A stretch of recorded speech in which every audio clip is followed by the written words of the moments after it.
Lula deve receber Alcolumbre nesta terça-feira no Alvorada, ou seja, essa semana, pelo menos, eles estão votando alguma coisa.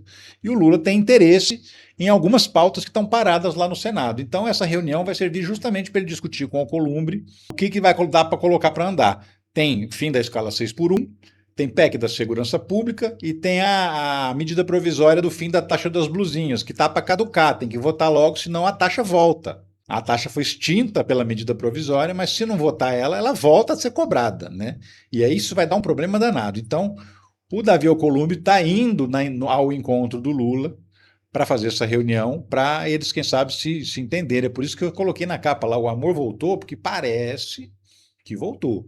O Alcolumbre, nesse momento, está bem interessado no Lula, está indo atrás, está propondo coisas. Enfim, não dá para confiar 100%, ainda mais no Davi Alcolumbre, né? Muito pelo contrário, tem que desconfiar o tempo todo. Mas que está acontecendo, né? Então, assim, pode ser que algumas dessas pautas que são importantes para o governo sejam destravadas nessas reuniões que estão sendo realizadas entre Lula e Alcolumbre. Teve uma primeira reunião que foi realizada na casa do Alexandre de Moraes, agora essa segunda reunião e provavelmente vai ter mais reuniões entre eles. O que o Lula quer principalmente? Primeiro, garantir que a taxa das blusinhas não volte, que a medida provisória não caduque. Essa é a prioridade número um, porque está para caducar, falta poucos dias. Prioridade número 2 é o fim da escala 6 por 1. Prioridade número 3, a PEC da segurança pública, já está parada há um tempão. Se ficar mais um tempo parado, tanto faz. Mas a PEC da escala 6 por 1, do fim da escala 6 por 1, é também uma prioridade importante do governo, principalmente para que aconteça antes das eleições. E aí, meu amigo, aí que fica mais difícil, né? Garantir que isso vai ser votado antes das eleições, porque o Alcolumbre não está afim, né?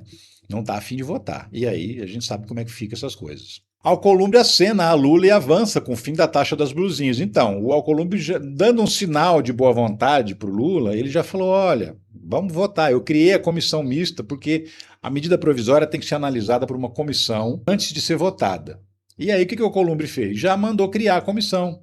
E vai ser instalada amanhã, nessa quarta-feira. De repente, se você está assistindo essa live no gravado, até já está instalada a comissão mista, né, que vai analisar a medida provisória, porque assim, você se lembra, primeiro, o Congresso Nacional aprovou a volta da taxa das blusinhas. A volta não, né? A implementação da taxa das blusinhas, que é a taxa dos importados abaixo de $50, que ficou conhecido como taxa das blusinhas, porque o povo compra blusinha na China. Então, mas na verdade é para qualquer produto que venha de lá, ou venha de qualquer lugar do mundo e que custe menos de $50, né?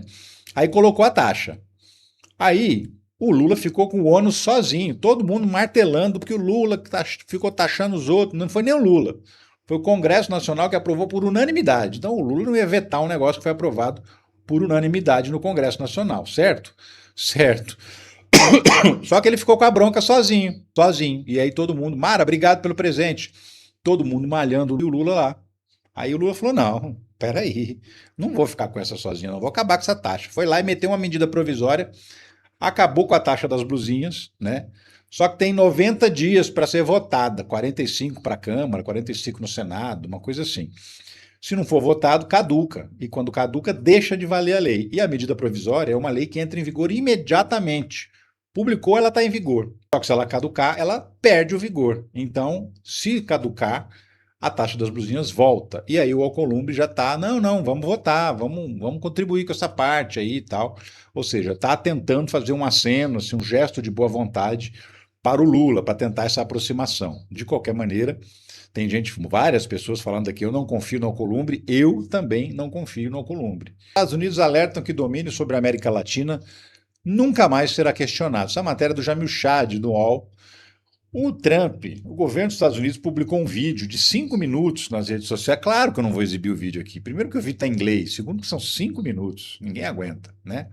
Enfim, em que eles deturpam a doutrina Monroe. A doutrina Monroe foi a doutrina adotada por um presidente dos Estados Unidos que determinava que a América Latina pertencia aos Estados Unidos, né? Eles mandavam, porque eles estavam querendo impedir a recolonização, que os países europeus que tinham perdido as suas colônias aqui na América do Sul, a desculpa era, vamos impedir que eles voltem e tomem de novo o território. Essa era a desculpa.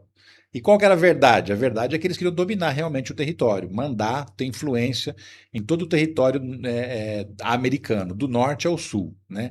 E aí, nessa situação, Linda bem, obrigado também, Linda, pelo presente, querida.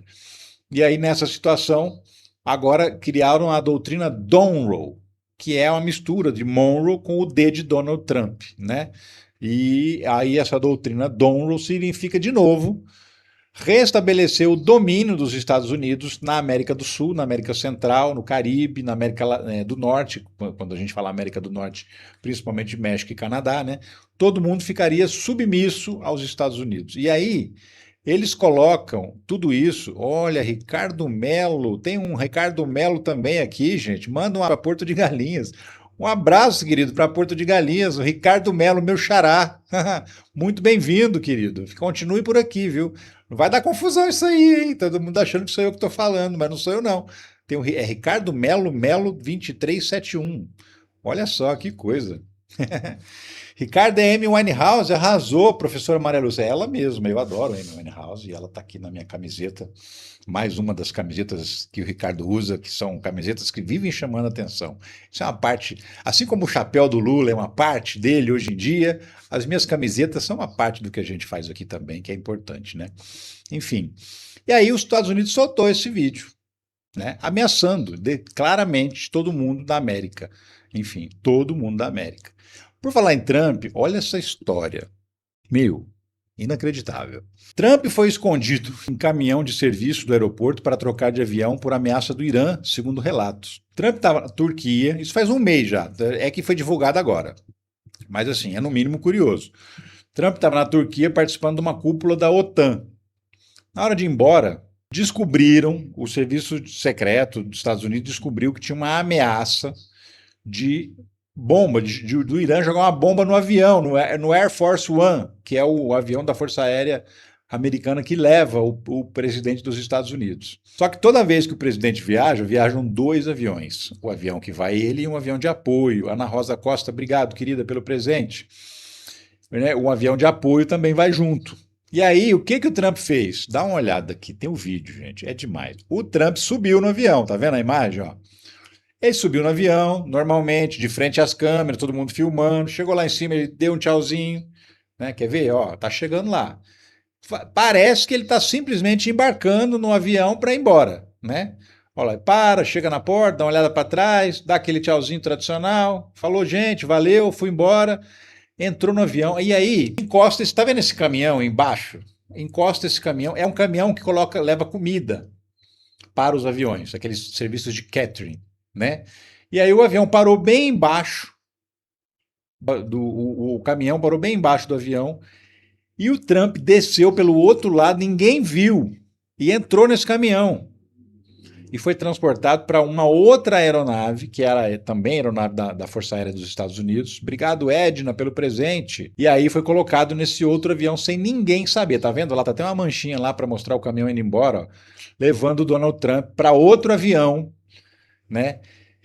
E aí o que é mais inacreditável? O avião decolou cheio de gente. Tinha uma ameaça de que iam jogar uma bomba no avião. Aí eles tiraram o Trump do avião e botaram o avião para decolar cheio de gente. Depois ele apareceu no Reino Unido, apareceu num outro avião, né? Apareceu de novo descendo, fazendo de conta que tinha estado o tempo todo no avião. Essa notícia foi contada pelo Washington Post, um dos jornais mais importantes dos Estados Unidos, né? Então, por aí você vê a maluquice do Donald Trump. Que história. O mais inacreditável está por aqui, ó. Aqui, tá vendo aqui essa imagem aqui que também tá com um círculozinho, ó? Essa galera aqui, essa galerinha aqui, ó. Tá vendo o mouse aqui? Então, essa galera que são jornalistas que cobrem a Casa Branca e funcionários do Palácio também da Casa Branca. Embarcaram no avião. Então, assim, se tivesse que derrubar o avião, se fosse verdade que tivesse um plano para atacar o avião dos Estados Unidos, tinha morrido um monte de gente. E eles deixaram. O avião decolou e foi embora, com um monte de gente dentro. Então, se fossem derrubar o avião, ia matar um monte de gente. Principalmente quem? Os pobres coitados dos jornalistas, que sempre. Jornalista sofre, né, gente? Fala a verdade. Jornalista sofre. Até nessas horas, o jornalista sofre bastante. E aí. Essa é a maluquice da vez de Donald Trump, um plano secreto para tirar o cara do avião, mas deixar o avião cheio de gente para eventualmente acabar morrendo, se fosse o caso realmente de um ataque verdadeiro. É inacreditável.